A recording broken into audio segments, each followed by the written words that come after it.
You ever wonder what the secret is for high performers? Well, they've got this hidden advantage, a kind of secret weapon they use to get ahead.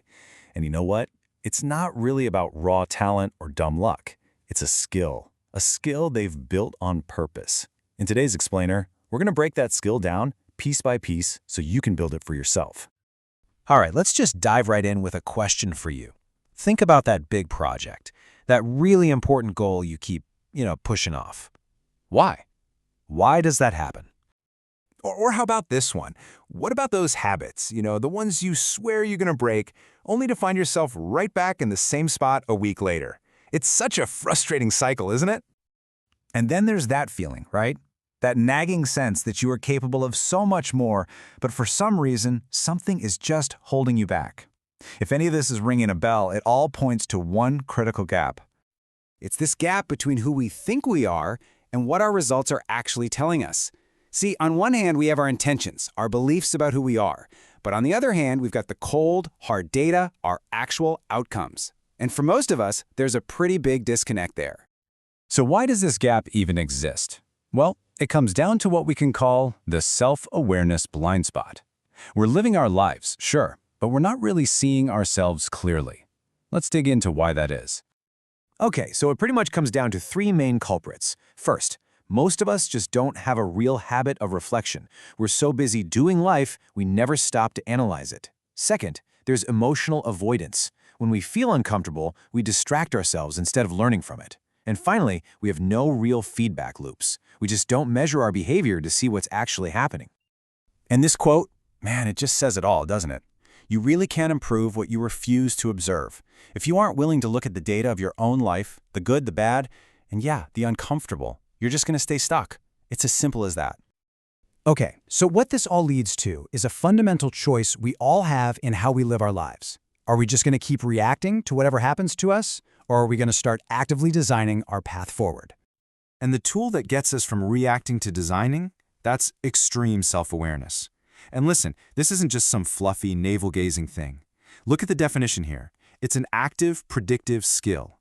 It's about seeing your own patterns so clearly that you can literally predict your own behavior before it happens. Let's make this super clear.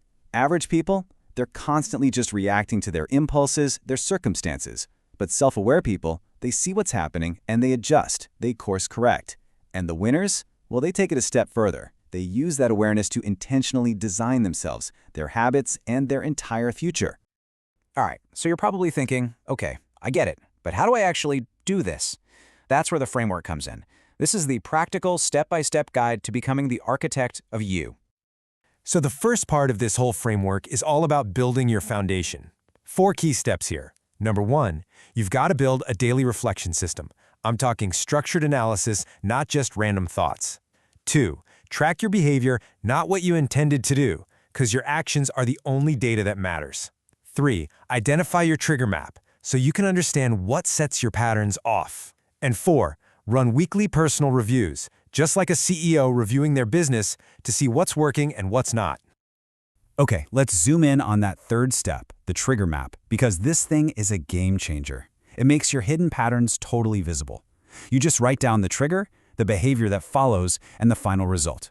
So, for example, the trigger is stress, the behavior is avoiding work, and the result, a missed deadline. The second you see it written down like this, it stops being this invisible force controlling you and becomes something you can actually do something about. All right, ready for the next level? Here are the next 4 steps. Number 5 is absolutely crucial. Get external mirrors.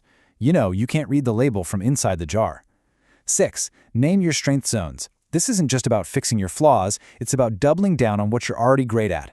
7, practice emotional labeling to turn those vague feelings into useful data. And finally, number 8, install decision pauses.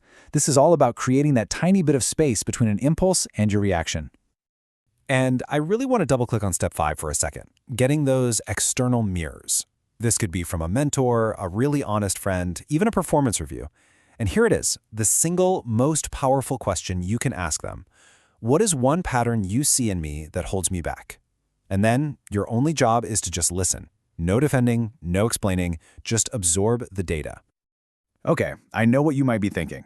8 steps? That sounds like a ton of work. But here's the best part. You can implement this whole system in just 10 minutes a day. That's how you turn it from a cool idea into a real, consistent habit.